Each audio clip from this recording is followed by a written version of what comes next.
Tercera lección de San Pablo. Dios te salve María, llena eres de gracia, el Señor es contigo. Bendita tú eres entre todas las mujeres y bendito es el fruto de tu vientre Jesús. Santa María, Madre de Dios, ruega por nosotros pecadores, ahora y en la hora de nuestra muerte. Amén. Veamos en esta autobiografía que se hace el mismo San Pablo a través de todos sus escritos, veamos una cuarta cualidad de San Pablo, un cuarto elemento de cómo él se define. En la página 42, en la carta a los Romanos capítulo 1, San Pablo se define a sí mismo como siervo de Cristo Jesús. Ser apóstol de Jesucristo es en el fondo un misterio inagotable. Y San Pablo lo expresa recurriendo a frecuentes paradojas. Una de ellas es la de que siendo embajador personal de Cristo, con toda dignidad y con toda autoridad que esto implica, también San Pablo se consideraba simultáneamente un simple siervo, es decir, un esclavo que pertenece a Cristo y está a su servicio. Por supuesto, todo cristiano es siervo de Jesucristo. Y esto en el sentido más profundo y radical. Todos somos siervos de Jesucristo. Porque habiendo sido comprados y rescatados por Cristo al precio de su sangre, pues el cristiano le pertenece por eso mismo a Cristo. Es de Cristo, no se pertenece a sí mismo, ni vive para sí mismo el cristiano, sino que vive y muere para el Señor, a quien pertenece enteramente. Y todo esto San Pablo lo refiere en la primera carta a los Corintios, en la carta a los Romanos 14 también. Pues bien, esto que corresponde a el estatus de todo cristiano, todo cristiano es siervo de Jesucristo, expresa con fuerza insuperable un aspecto de la condición del apóstol de Jesucristo. Para esto, San Pablo se sirve de tres términos distintos y semejantes a la vez, diría yo. Y estos términos que no se suelen distinguir en las traducciones de la Biblia, de las diferentes traducciones, no se distinguen estos tres elementos que San Pablo quiere redefinir como el significado de siervo de Cristo Jesús. Y cada uno de estos aspectos expresan diversas aspectos de la tarea apostólica de San Pablo, y son estos tres elementos: servidor, esclavo y siervo. Eso significa, pues, en la primera carta, en la carta a los Romanos, más bien en el capítulo 1, la definición que hace de sí mismo San Pablo: siervo de Cristo Jesús, quiere decir servidor, esclavo y siervo. Veamos una por una. El servidor viene del griego diáconos, ¿verdad? El diácono es un servidor. Este servidor que expresa ante todo, esta palabra, ¿verdad? Servidor que expresa ante todo la idea del servicio a la mesa durante la comida, la preocupación diaria por los medios de subsistencia y más en general toda clase de servicio. Para San Pablo se considera sí mismo, él mismo se considera diácono de Cristo Jesús, siervo de Cristo Jesús, servidor de Cristo Jesús, y lo refiere en la carta a los Corintios, en la carta a los Colosenses, la primera carta a Timoteo también. Diácono del Evangelio, le dice a los Colosenses. Diácono de la justicia. Diácono, acuérdense que estamos refiriéndolo a la palabra servidor. Servidor del Evangelio, dicen los Colosenses. Servidor de la justicia, lo dice en la segunda carta a los Corintios. Servidor del Espíritu Santo, en la segunda carta a los Corintios también. Es decir, entonces, sirviendo en nombre de Cristo, San Pablo ofrece a los hombres el alimento y los medios de subsistencia para su vida. Estamos hablando de la vida espiritual. La buena noticia, que es el Evangelio, la salvación que justifica y transforma, y el don del Espíritu Santo son fuente de toda vida y de santidad, que se derrama por el ministerio del apóstol. Todos estos bienes los derrama Jesucristo a través de sus apóstoles.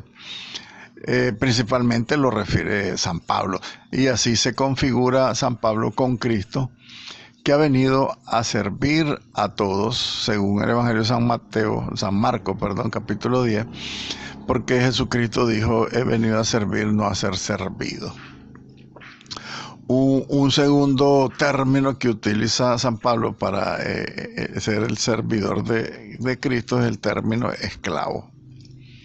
Esclavo que expresa la idea de realizar algo no por propio gusto, sino por obligación, por el hecho de encontrarse a las órdenes de alguien, de su amo. En el mundo griego, el esclavo carecía de lo más hermoso de la dignidad humana, que es la libertad.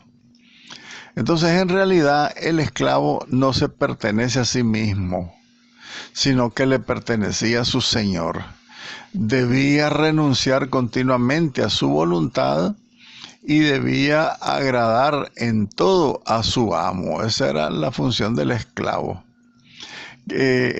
Porque el amo lo podía castigar arbitrariamente, incluso quitarle la vida, matarlo si no obedecía.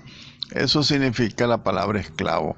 Entonces, por otra parte, también en el Antiguo Testamento son llamados siervos de Dios todos los grandes hombres de Israel, por ejemplo, Moisés, Josué, Abraham, David, Isaac. Todos estos fueron llamados siervos del Señor. En este contexto del Antiguo Testamento, el término entonces de esclavo expresa la sumisión, el respeto y la dependencia total del hombre respecto para con Dios. Por lo tanto, cuando San Pablo se denomina a sí mismo esclavo de Cristo Jesús, como lo dice en la carta a los romanos, se lo dice a los gálatas, a los filipenses, a los colosenses y a Tito, cuando él se define esclavo de Cristo, está expresando su conciencia de haber quedado expropiado de sí mismo. Él no es dueño de sí mismo, ni de su voluntad, ni de sus planes, ni de sus gustos.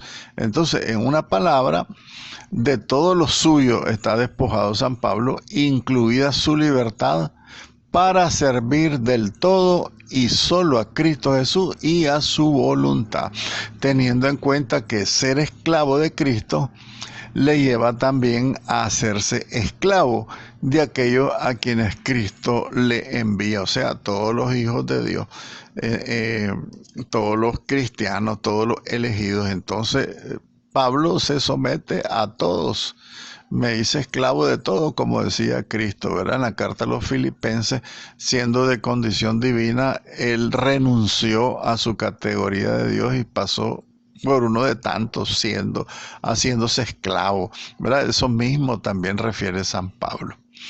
Y el tercer carácter del servicio de Pablo para con Cristo, el tercero es el siervo.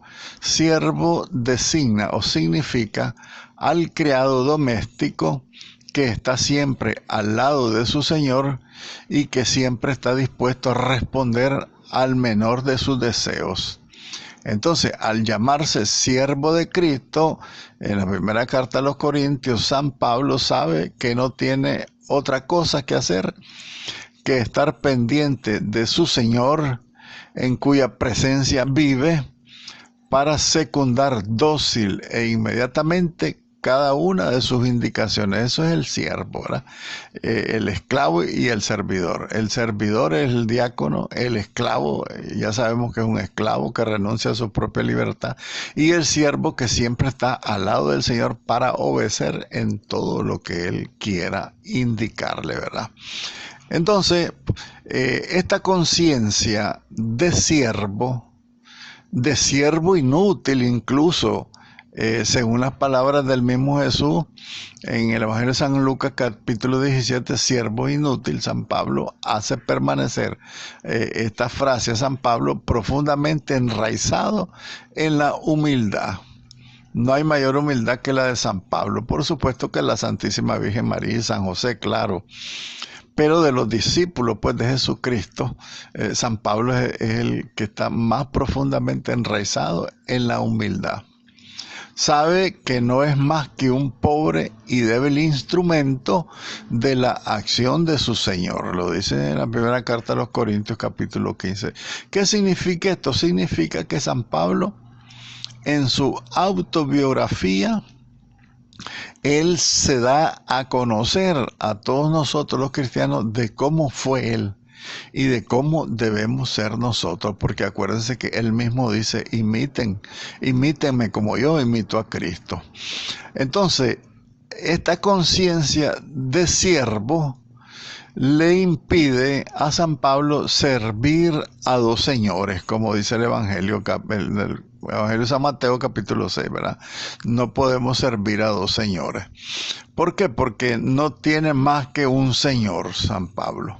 ¿Y cuál es ese Señor de San Pablo? Cristo, y solo a Él debe agradar. Si todavía, dice San Pablo, si todavía perteneciera o pretendiera agradar a los hombres, dice San Pablo, ya no sería siervo de Cristo. Se lo dice a los Gálatas en el capítulo 1. Y si se hace siervo de ellos, de todos los cristianos, de todos los hombres, es porque es siervo de Cristo. Y lo hace por Cristo, que se somete como siervo de todos. Es decir, por amor, San Pablo se hace siervo de todos nosotros los cristianos, así como él fue siervo pleno y total de Jesucristo. Bien, una quinta autodefinición o una quinta expresión, podríamos decir que San Pablo tiene en sus cartas, nos apremia el amor de Cristo, que está en la segunda carta a los Corintios, el capítulo 5. El número 5, entonces, nos apremia el amor de Cristo. San Pablo, apóstol de Jesucristo, se siente totalmente unido a aquel que le envía y plenamente identificado con él. Cristo ha tomado posesión de San Pablo con esta frase que él dice. Cristo ha tomado posesión de San Pablo, se ha adueñado de él y ya no es Pablo el sujeto y el protagonista de su propia vida, sino que Cristo vive en él. Ya no soy yo, dice San Pablo, el que vivo, sino es Cristo el que vive en mí. Lo refiere en la carta a los Gálatas en el capítulo 2. Entonces tenemos que decir que Pablo se siente apremiado por el amor de Cristo.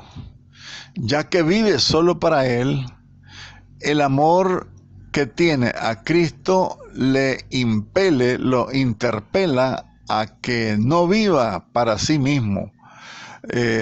Los que viven ya no vivan para sí mismos, sino que los que vivamos para aquel que murió y resucitó por todos nosotros.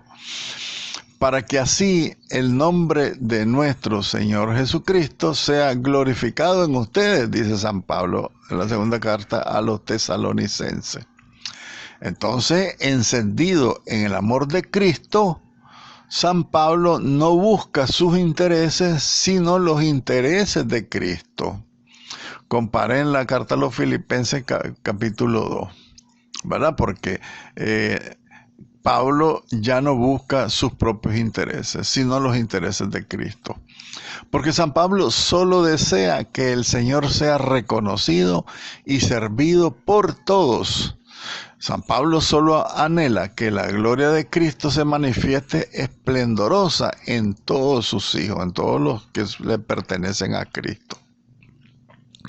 Pero esta expresión de San Pablo que dice, nos apremia el amor de Cristo, esto no indica solo el amor que Pablo le tiene a Cristo, sino sobre todo el amor que Cristo le tiene a todos los hombres, y es lo que San Pablo quiere expresar con su actitud, como dice a continuación él mismo. Dirá, al considerar que uno murió por todos, en esta consideración, esta contemplación del misterio de la cruz, lo que apremia a San Pablo, y no como una exigencia externa, sino como un impulso que le impulsa desde dentro, contemplando el amor de Cristo manifestado en la cruz, contemplando a todo hombre como propiedad de Cristo que ha dado la vida para rescatarlos a todos, San Pablo se siente irresistiblemente apremiado. La caridad del apóstol, el amor del apóstol encuentra entonces su raíz y su fuente en la contemplación de este Señor Jesucristo crucificado.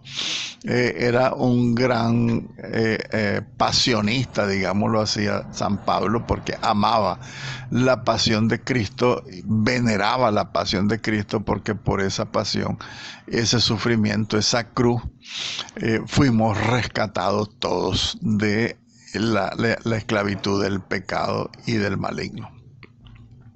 Entonces, de aquí brotará toda su caridad pastoral, todo ese amor que tenía San Pablo por todas sus comunidades. Pablo es testigo del amor de Dios manifestado en Cristo Jesús, que quiere que todos los hombres se salven y lleguen al conocimiento de la verdad. Ahí están las citas bíblicas, ahí las van leyendo ustedes. Voy a referirme solamente a comentar lo que dice San Pablo, y después ustedes ven las citas bíblicas, ¿verdad? Que ahí están, en la página 44 estamos.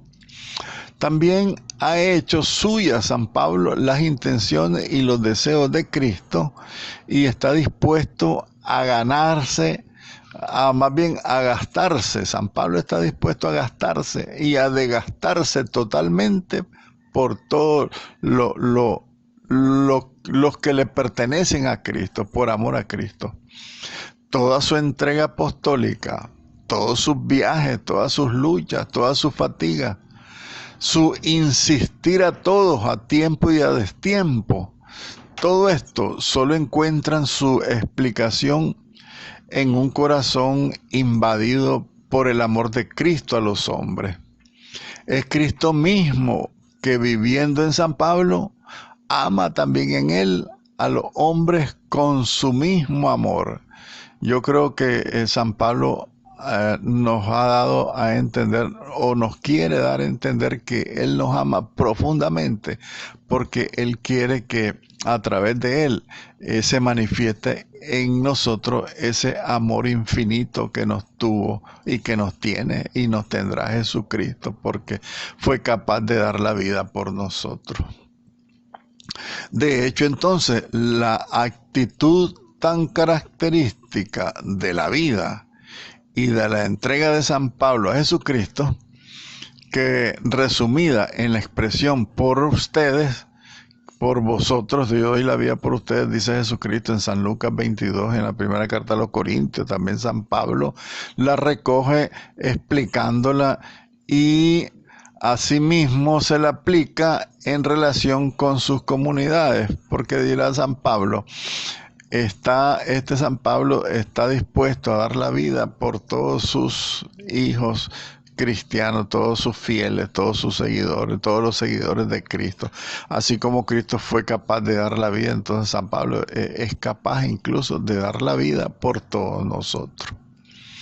Ahora, en su predicación del Evangelio, San Pablo no ha sido un mero funcionario que ha cumplido con exactitud una tarea encomendada. No solamente eso, porque toda su acción evangelizadora, todo su trabajo apostólico ha brotado del inmenso amor que tenía a aquellos a quienes evangelizaba, porque él quería manifestar el amor de Cristo. Por ejemplo, cuando escribía a los tesalonicenses, les decía: amaos a ustedes, amaos a vosotros, amándonos y amándose, y amándolos yo, dice San Pablo, a ustedes. Queríamos darle no solo el Evangelio de Dios, sino incluso nuestra propia vida, porque habíais llegado a sernos muy queridos, dice San Pablo en la primera carta a los tesalonicenses. Y explica también a continuación cómo es ese amor que siente San Pablo, que es el mismo de Cristo. Y dirá: lejos de reducirse a un simple sentimiento, San Pablo se expresó de hecho en trabajo y fatiga, trabajando día y noche, evitando ser gravoso para nadie, no quiso ser carga de nadie, exhortando a cada uno en particular y a toda la comunidad también. Y en su acción apostólica cotidiana, San Pablo apóstol reproduce la misma actitud de Cristo, pues de dar la vida por todos ellos, lo cual tendrá una expresión particular en los innumerables padecimientos que sufrió San Pablo por las mismas comunidades, y él lo expresa de alguna manera. Cuando le escribe a Timoteo, por ejemplo, él se queja y le dice: el fulano de tal me trató muy mal, dice. Quiere decir que San Pablo sufría. San Pablo sentía tristeza, dolor. ¿Por qué? Porque él era capaz incluso entonces de alcanzar incluso el martirio, porque amaba tanto a las comunidades, porque él quería expresar su amor, que era el mismo amor de Cristo. Y él lo dirá en alguna frase suya, dice: como una madre con sus hijos, lo dice en la primera carta a los tesalonicenses. Entonces, este amor de San Pablo reviste rasgos paternos y maternos, entonces a la vez, igualito que Cristo, igualito que el amor que nos ha tenido siempre y nos ha manifestado Cristo y Dios mismo trinitario. Es ese mismo amor que Pablo quiere transmitirnos, quiere hacernos comprender todo lo que él sintió. Por eso nosotros tenemos que llamar a todos los escritos de San Pablo como su autobiografía, porque él destapa su corazón y su alma y expresa todo lo que siente. San Pablo lloraba y todo lo que padece el que sufre profundamente, ¿verdad? Entonces, él se reviste entonces a través de todas estas expresiones suyas en todos sus escritos, expresa para nosotros sus rasgos paternos y maternos. No se trata de una simple metáfora, ¿verdad? Cuando dice rasgos paternos y maternos, no es metáfora, no es comparación en San Pablo, porque él se sabe comunicando vida, una vida nueva, divina, eterna, de un valor incomparablemente infinito, más grande que la vida que pueda ser física y natural. Él transmitía o dispensaba, porque acuérdense que los sacerdotes son dispensadores de la vida divina, de la gracia de Dios por los sacramentos. Entonces eso mismo siente San Pablo, que él transmite a todas sus comunidades nueva vida, vida eterna, vida infinita, incomparablemente mayor que la vida natural. Porque dice San Pablo: aunque hayáis tenido 10.000 pedagogos en Cristo, no habéis tenido muchos padres. Pues, San Pablo se identifica como un padre para sus comunidades. Dice: he sido yo quien por el Evangelio los engendré en Cristo Jesús. Y el que engendra es un padre y una madre. Entonces, en ese sentido, San Pablo da a entender que los rasgos de su amor son paternos y maternos, porque él no engendra a la vida eterna. Acuérdense que por la iglesia nosotros nacemos a la vida eterna. Por los sacramentos nosotros nacemos a la vida eterna. Por eso la iglesia decimos que es madre, porque nos engendra en la salvación. Y esa es la obra que realizan los sacerdotes. Cuando un sacerdote nos bautizó, nosotros hemos nacido a la vida sobrenatural. Por eso nosotros podemos llamar perfectamente al sacerdote que nos bautizó, al sacerdote que nos confiesa y nos libera del pecado, al sacerdote que nos celebra la Eucaristía. Con toda razón podemos y tenemos que llamarlo Padre espiritual, porque nacemos de ellos. Los sacerdotes nos transmiten su paternidad, porque es la paternidad de Dios, porque quiere que todos nosotros nos salvemos. Entonces esa es la gran expresión que San Pablo quiere transmitir, ¿verdad? Porque Él nos engendró, dice San Pablo, en Cristo Jesús. Se lo dice a los Corintios, en la primera carta a los Corintios.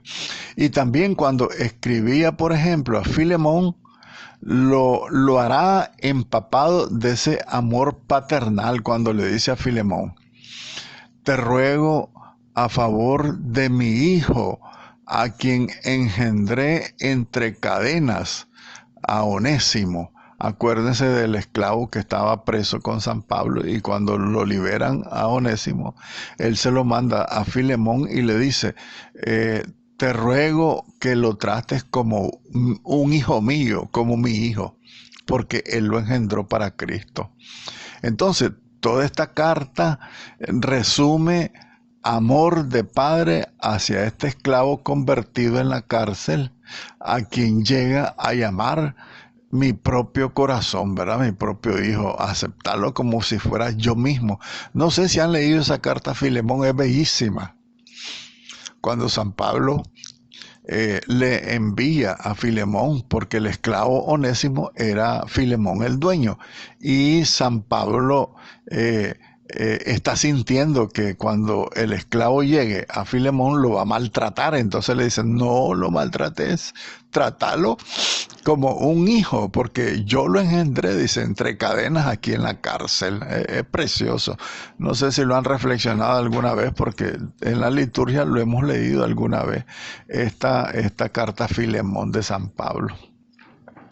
Bien, entonces no solamente tiene San Pablo de engendrar a la fe por medio del anuncio del Evangelio a todas las comunidades cristianas. Toda la tarea de crecimiento en la fe de sus comunidades también es concebida por San Pablo como una gestación, como estarlos formando para la salvación eterna. Entonces dirá el mismo San Pablo: sufre por sus hijos hasta que Cristo se forme en ellos, ¿verdad?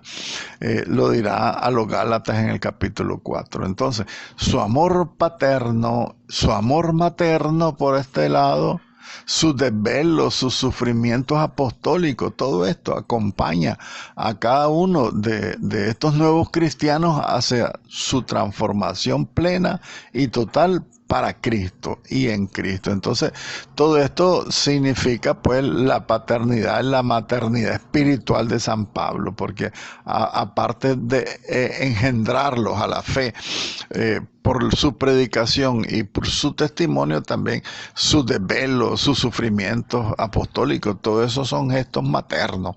El desvelo de la madre que no duerme por cuidar a su hijo, etcétera, etcétera, ¿verdad? Son todas las analogías que usa la Sagrada Escritura, los textos, la misma palabra de San Pablo, para darnos a entender pues que el amor de Cristo lo apremia. Bien, San Pablo se siente madre que amamanta con afecto y ternura, lo dice en la primera carta a los tesalonicenses. Estas expresiones indican, eso de amamantar, indican la nodriza que amamanta y alimenta con su propia leche y con una actitud de ternura y cariño de madre que acuna a su hijo, que lo duerme en la cuna a su niño contra el propio seno, lo aprieta, también lo abraza en su pecho. Y todo esto son palabras pues que son las mismas que él utilizará en la carta a los Efesios capítulo 5 y que usan frases para indicar lo que Cristo hace por su iglesia y cómo la trata Cristo a su iglesia, porque San Pablo quiso ser en su propia carne este Cristo manifestándose en él, transmitiendo vida, transmitiendo amor, cercanía, compasión, guía, todo lo que hace un padre y una madre, ¿verdad? Entonces, de hecho, este amor paterno-materno que se expresa de una infinidad de formas, el amor paternal, el amor maternal tiene muchas expresiones, ¿verdad?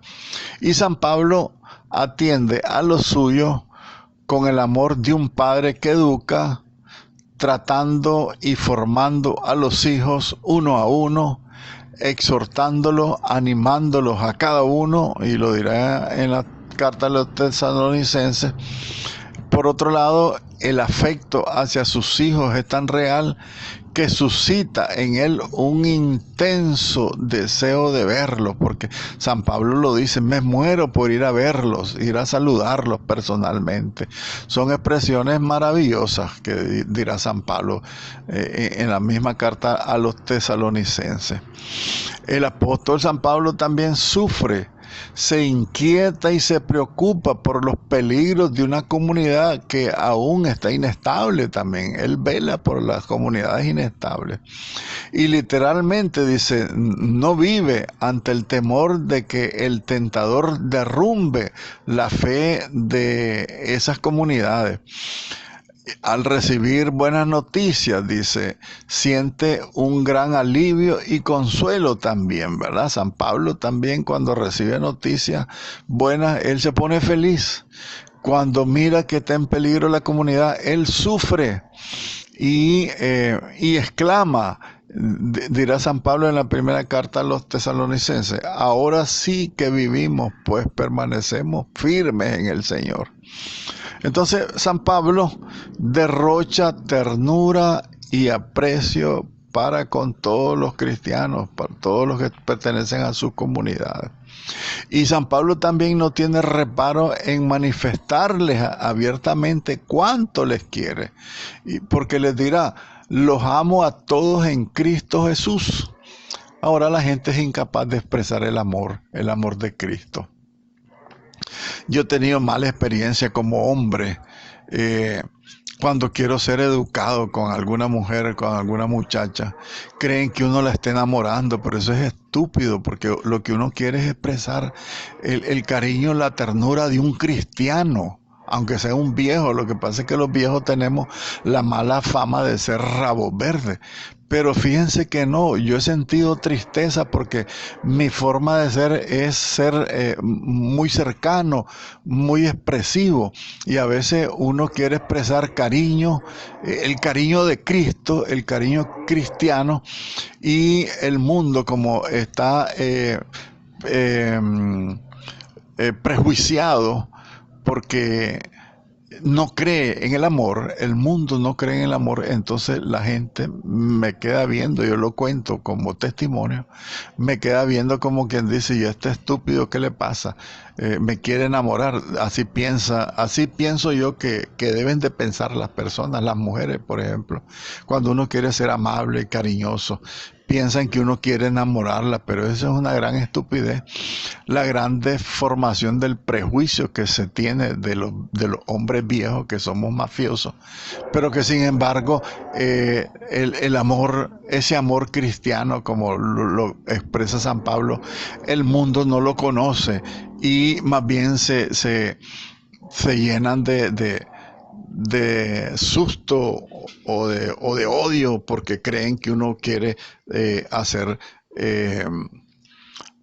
manifestar algún deseo pasional, etcétera, ¿verdad? Entonces, se me vino a colación porque yo siempre lo he meditado, porque digo, yo quiero ser amable con algunas mujeres que uno se encuentra, pues tal vez en la iglesia, y saludar o inclinar la cabeza, algún gesto de cariño, pero la gente cree que uno quiere enamorarlas. El gran... la gran tristeza que yo he sentido, porque yo qué triste pues que la gente cree que uno quiere enamorarla, pero lo único que uno quiere hacer es manifestarle el amor de Cristo para que la gente se acerque a Cristo, lo conozcan, miren que de verdad existe el verdadero amor limpio y puro, pero que el mundo no conoce ese amor limpio y puro.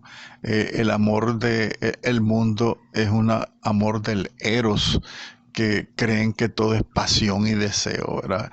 Pero San Pablo aquí me está ratificando que no estoy equivocado. San Pablo nos está ratificando a todos que tenemos que seguir siendo buenos, seguir siendo transparentes para que el amor de Cristo se manifieste. Así como San Pablo lo decía, lo amo a todos en Cristo Jesús. Y yo le puedo decir a esta comunidad de todos mis alumnos, a todos ustedes los amo, de verdad los amo en Cristo Jesús. Y es una expresión que a veces incluso los cristianos tenemos hasta el temor de decirlo. ¿Por qué razón? Porque uno saluda a una persona o la felicita y le dice te tengo mucho cariño, etcétera, y la gente te contesta tal vez por el mismo teléfono, por escrito, por un chat, y te dicen se le quiere mucho, señor Zulano, se le quiere mucho. Eso se le quiere es de una manera totalmente impersonal. Que digan te quiero mucho, querido amigo don Silvio, por ejemplo. Te quiero mucho, querida amiga, profesora Cristian, etcétera. Tantas cosas que uno puede expresar en primera persona. Nosotros no tenemos que estar actuando en segunda persona porque el mundo está pervertido y tenemos que enseñarle al mundo a amar, porque así nos quiere enseñar San Pablo, a que seamos transparentes y limpios y transparentemos el amor de Cristo a todos, ¿verdad? Y San Pablo en ese sentido es testigo. Dice aquí, testigo me es Dios, o sea, Dios es mi testigo, dice San Pablo, de cuánto los quiero en las entrañas de Cristo Jesús, a Filipenses capítulo 1. Y dice en la primera carta a los Tesalonicenses capítulo 2, dice, ustedes son nuestra gloria y nuestro gozo. Pero tampoco se echa para atrás en nombre de este mismo amor. Porque a veces nosotros nos tenemos que contener porque la gente se escandaliza cuando queremos transparentar un amor cristiano, ¿verdad? San Pablo nos quiere dar aquí también otra explicación, que él nunca se ha echado atrás en nombre de ese mismo amor. Si hay que reprenderles también a los hijos espirituales porque lo necesitan por su propio bien, San Pablo lo hará y lo dice en la segunda carta a los Corintios. Y precisamente porque lo ama como a sus hijos queridos, los corrige. Porque ¿qué hijo hay a quien su padre no lo corrija? Dice la carta a los Hebreos.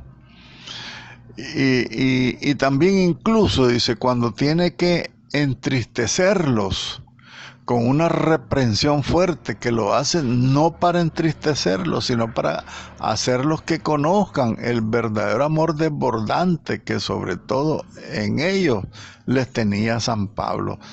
A veces los reprendía duro para que reaccionaran, pero no lo hace por entristecerlos, sino para hacerlos entender el verdadero amor de Cristo.